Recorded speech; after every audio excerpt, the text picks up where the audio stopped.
I used to get so consumed by my chronic pain. Like if I was in pain, I literally couldn't think about anything else, feel anything else physically, and I would get so much anxiety or feel depressed. I literally bailed on plans and just wanted to stay in bed. Does this sound like you? Have you ever wondered how you can get out of that cycle and have an actual life? Who should be contacting the present moment? Well, you and me and all of us. So that's what we're talking about this week on Chronically Living. I'm Kelsey Harris, chronic illness warrior and psychotherapist. On Chronically Living and How to Make the Most of It, we're providing tangible ways to improve the well-being of Spoonies. So get ready to make the most out of your life, even with that pesky chronic illness.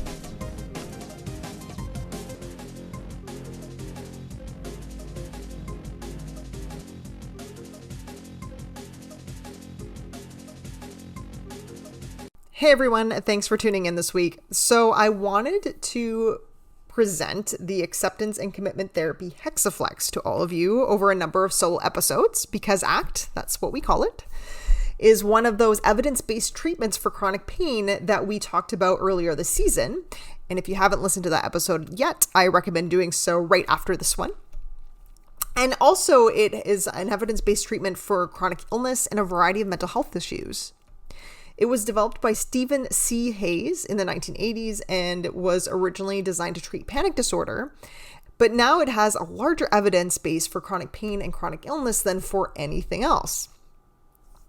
This is the primary model of therapy that I use with my clients because I do specialize in chronic pain and chronic illness. Now, this isn't a therapy session for all of you, but rather some psychoeducation on how you can use some of this on your own. And at the end of the episode, I am going to give you some recommended self-help reading material as well. So if you wanted to take this a little further on your own. So the Hexaflex is just a really fancy way of saying that there are 6 processes in ACT that we work through in no particular order. And these processes increase our psychological flexibility, which ultimately improves our well-being and quality of life. If you listen to the creative hopelessness episode, that is an ACT technique that we use with people who are hesitant about making changes. If you haven't listened to that episode yet and you are hesitant, then I would recommend listening to that one first and then coming back to this one. If you're ready to make some changes, then keep on listening. Because I could start anywhere in the Hexaflex, I really pondered and changed my mind a bit about where to start with all of you. Particularly, I went back and forth between 2 processes that we've already discussed on the show, but I felt like I could present them a little more thoroughly or in a new way. So I decided to start with contacting the present moment. Why? Because this is usually where I start with clients, and I think it really gets us rolling. Contacting the present moment is like mindfulness. Well, it is mindfulness, but so are 3 of the other ACT processes. So this is not specifically mindfulness. I'm not sure if that makes sense, but stick with me. So I want to point out that mindfulness doesn't necessarily mean meditation, but it can include meditation. So let me quote Russ Harris when it comes to mindfulness and ACT. Mindfulness is a set of psychological skills for effective living that involve paying attention with openness, curiosity, kindness, and flexibility. So one way to use mindfulness throughout your day and thereby contacting the present moment throughout the day is just to notice X, or observe X, or focus on X, or pay attention to X, or be aware of or bring awareness to X. And X can really stand for anything from your thoughts to your feelings, to your body posture, to sensations, to smells, sights, tastes, sounds, and on and on and on. But the point is, by really noticing X, whatever that may be, we're being very present in the moment. If you are still feeling a bit skeptical about how mindfulness, or in this case specifically contacting the present moment, can help you with your illness, let me share some quotes from Jon Kabat-Zinn, So he's a medical doctor who started the mindfulness-based stress reduction program. And this program, MBSR, has helped thousands of people with chronic pain and illness around the world. So this is a quote from his book, Full Catastrophe Living. One woman with breast cancer had the insight while she was meditating that day that she was not her cancer. She saw vividly in one moment that she was a whole person and that her cancer was a process that was going on within her body. Prior to that, her life had been consumed with identifying with the disease and with being a cancer patient. Realizing that she was not her cancer made her feel freer.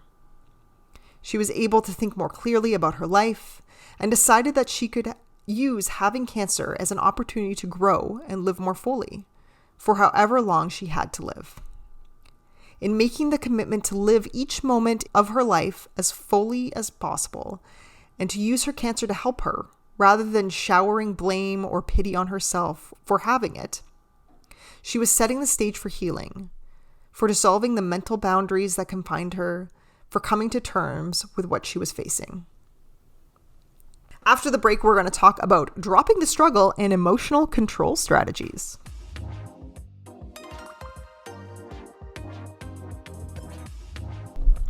Hey warriors, what if it was possible to get local, fresh groceries delivered right to your front door? You could take up deep sea yoga with all that free time.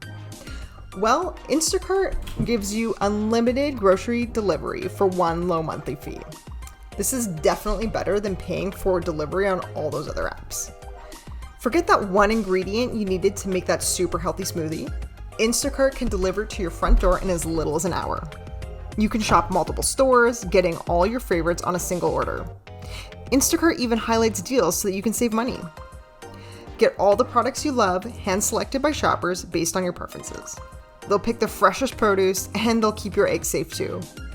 Find everything you usually buy and get smart suggestions on new items. To get free delivery on your first order over $10, follow the link in the show notes to let Instacart know that we sent you and help support the show. With Instacart, you'll never step foot in a grocery store again.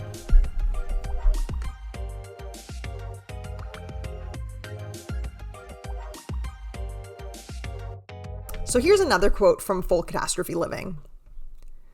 There is a wide range of compelling evidence that the mind was a major participant in illness and could be a major factor in health as well. It inspired widespread interest in mind-body interactions and in taking responsibility for one's own health, rather than waiting for it to break down under stress and then counting on medical care to make things better. Okay, let's face it, the medical system is limited, and that's probably why you're here listening to this podcast, looking for alternative ways to heal. And as Gabor Mate points out in his book, When the Body Says No, the word heal is kind of problematic, but we'll just save that for another episode. So what do I mean when I say drop the struggle? So let's think about it this way. You know in adventure movies how someone inevitably ends up in quicksand? I don't know how this always happens, but it seems to. And the person who has fallen in just starts to struggle and freak out, which I think is probably natural. Probably most of us would do that. But the thing is, the more he or she struggles, the faster they go under, which is actually how quicksand works in real life. But do you know how to actually survive if you fall into quicksand? You have to stop struggling, lie back, and spread out. You'll actually float to the top, and then you can take some very slow swimming strokes to get out. So which is it? Struggle and drown, or lie back and float? Trust me, I know that it's psychologically harder to lie back and float. As far as emotional control goes, and I don't want you to get confused with emotional regulation, because emotion regulation is something else entirely and really important for managing emotions properly in different contexts. But emotional control is us thinking that we can completely control all of our thoughts and feelings all of the time. And that's just not how our minds work. If you don't believe me, let's try a little exercise together. So try not to think about what I'm going to say. No thinking about it, even for a split second. Here it is. Coffee. Don't think about when you drink your coffee or how you take your coffee. Don't think about what your coffee tastes like. How did you do? My guess is probably not well. The more we try not to think about our thoughts and feelings, usually the more intense they become. Basically, what I'm saying is that this is likely not working for you. Okay, so I have one more quote from Full Catastrophe Living. Ultimately, the effects of our thoughts and emotions on our beliefs comes down to the activity of the brain and nervous system and how profoundly and immediately they can influence our physiology. This means that how we are in relationship to our thoughts and emotions can make a huge difference in the quality of our lives and our health, both in the present moment and over time. So next we're going to talk about and then do an exercise together that can help us contact the present moment. Dropping anchor.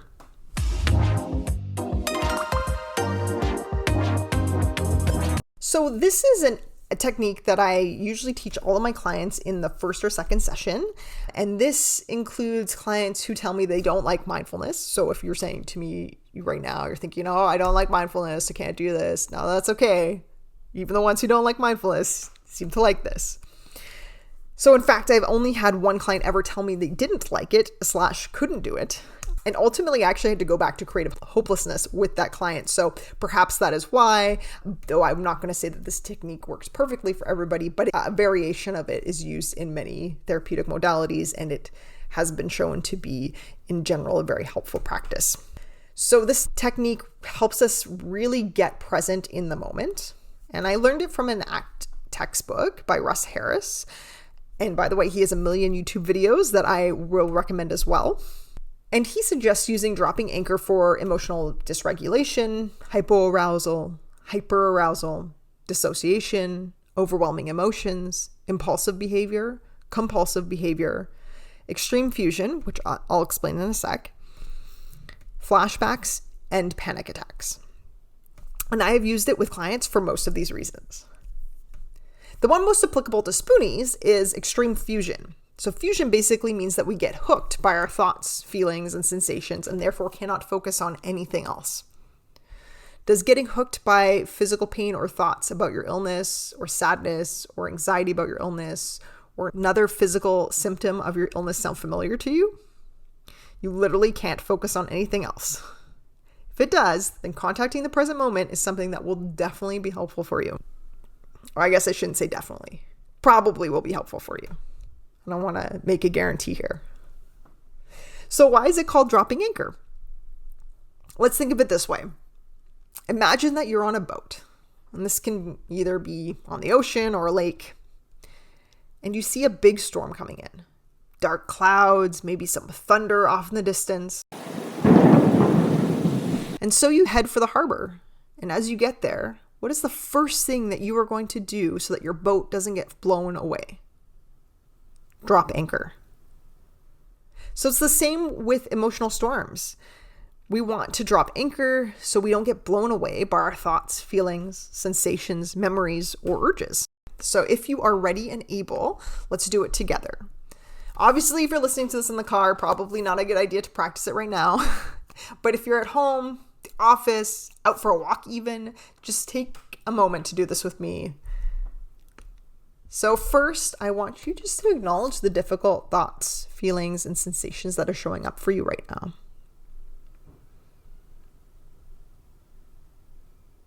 And as you do that, I want you to press your feet into the floor, really feeling what the floor feels like beneath you.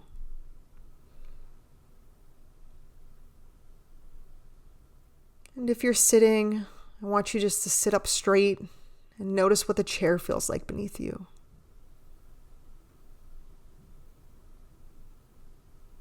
Take a stretch with your arms if you can, noticing what it feels like to move them. And again, acknowledge all the painful thoughts, feelings, and sensations that are there. That this is a difficult time for you. Take a moment to acknowledge what kind of pain this is. Say, here's anxiety, or here's back pain, or here's a painful memory.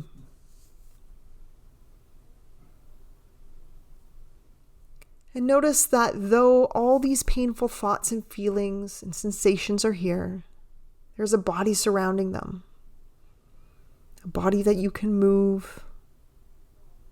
Slowly move your body.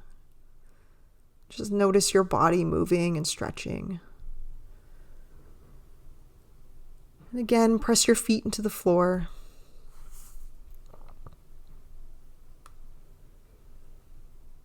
Look around the room.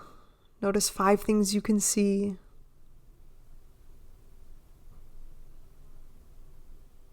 And then notice 3 or 4 things you can hear.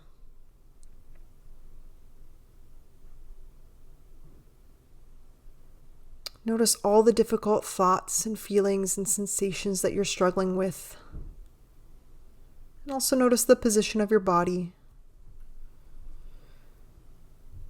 Notice that all these thoughts, feelings, and sensations are within your body. Your body surrounds them. And a room surrounds your body. Just notice that room around you. Or if you're outside, notice the whole world around you.